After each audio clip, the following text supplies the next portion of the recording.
Okay, so in today's class we are going to discuss regarding the volatile oil or the essential oil. So they are known as volatile oil. So because they are going to evaporate at room temperature. So similar like your petrol. So like you are going to pour the petrol on floor. So it will evaporate because it is having volatile property. So it will evaporate at room temperature. So those are having the volatile property. The same way these volatile oil. So they are having the property to evaporate at room temperature. So once you are going to pour on the floor, they will evaporate, and they are also known as essential oil. So because they are going to constitute the essential part, or they are going to represent the essence of that plant. So like for example rose. So with the smell of the or the essence of the rose, so you are going to identify that it is a rose because of that smell. So it is the essence of that plant. The same way these volatile oils, so they are going to represent the essence of the plant, and they are having the volatile properties. So means they are going to evaporate at room temperature. So hence they are known as the volatile oil, or they are known as the essential oil. They are known as the ethereal oils.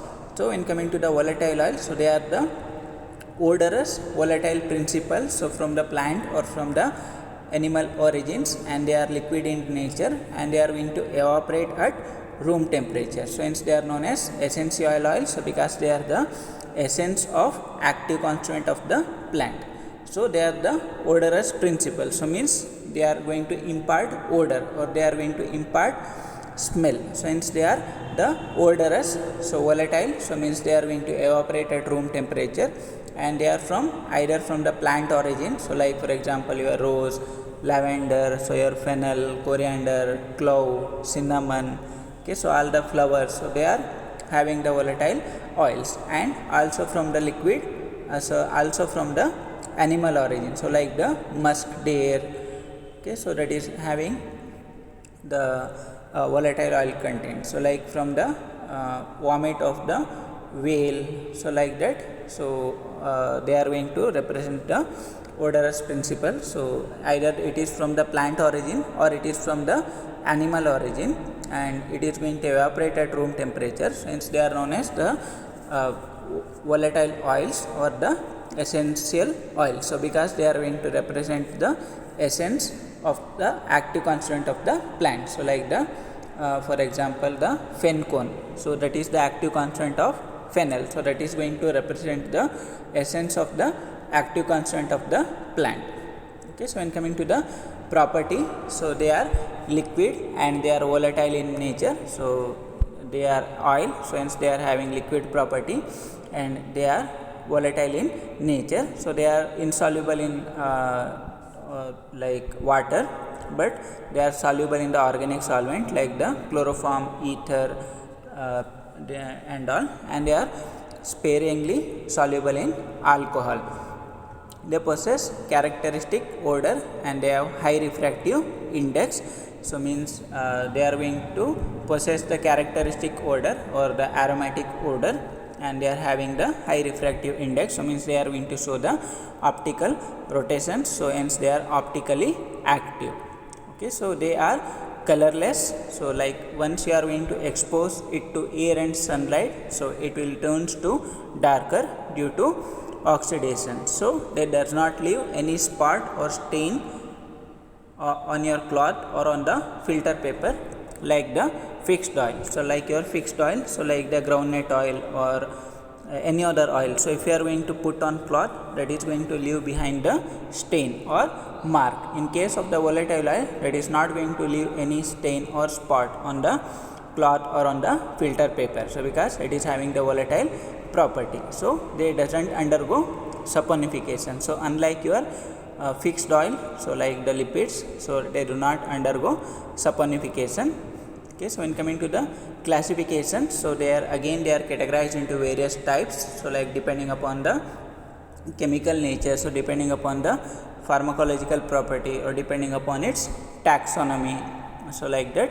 So it is categorized. The main classification is the based on its functional group or based on its chemical nature. So the first one is the hydrocarbon. So example is the turpentine oil, the second one, that is the alcohol containing volatile oils. The example is the peppermint oil, the pudina, the sandalwood oil. So they are all the alcohol containing volatile oil. The third category is the aldehyde. So like the lemongrass oil, cinnamon, cassia, saffron. So they all comes under the aldehyde containing volatile oils. The next category is the ketone. So like the camphor, caraway, dill, jatamansi, fennel. So they all contains the ketone as their functional group. So hence they are categorized into the ketone containing volatile oil. So next is the phenol functional group containing volatile oil. So like your clove, your ajwain, your tulsi. So they all comes under the phenol containing volatile oil. So next is the phenolic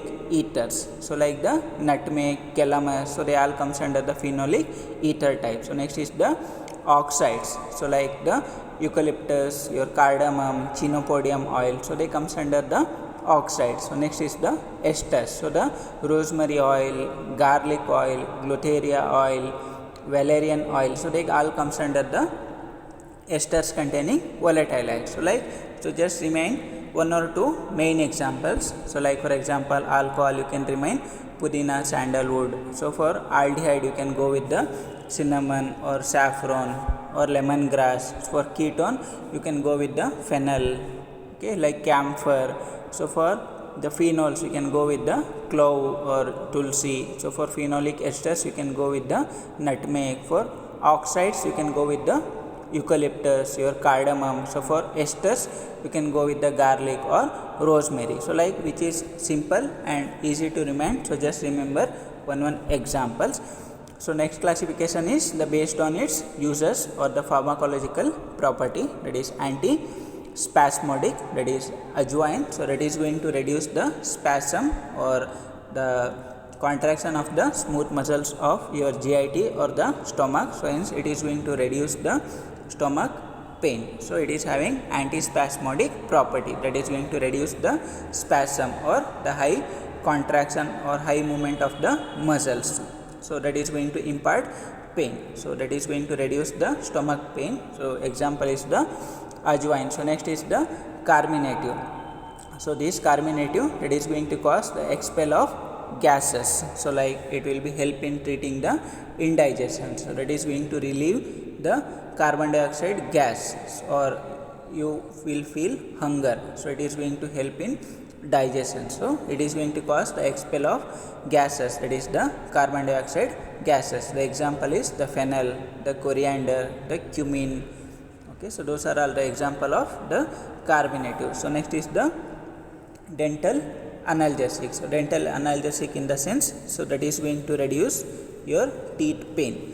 So hence if you are having any of the teeth pain, so you are going to use the clove. So it is having the analgesic property or dental analgesic property. So next is the anthelmintic. So anthelmintic means that is going to expel the worms.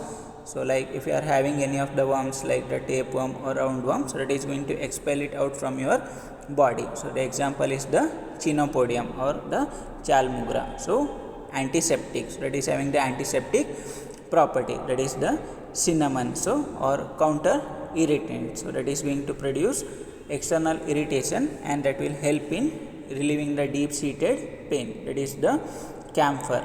So when coming to the stimulant, so that is going to induce hunger. So that is going to stimulate your taste buds to secrete the saliva, and as well as that is going to secrete your GI fluids. Okay, so like that will going to help in creating the hunger. So like it is having the stimulant property. So next is the in perfumes. So like the lavender, your rose. Okay, so like the various flowers. So they are jasmine and all. So they are used in perfume. So when coming to the vermifuge, like that is going to expel the worms. So instead is having the vermifuge property. The example is the Acorus. So when coming to the anti-cancer, the example is the Taxus. So that is having the anti-cancer property. Okay, so next is the chemical test. So with the alcoholic solution of Sudan 3 red dye, that is going to Sudan 3 dye, that is going to produce red color, or with Sudan 3 it is going to produce red color. So with the tincture of alcana it is going to produce red color. And the next is the spot test. So in this you are going to take out one filter paper and you are going to put a drop of the volatile on it. If it is going to leave a spot, then it is a fixed oil, it is not a volatile oil. If it is not going to leave any of the spot on the filter paper, then it is a volatile oil.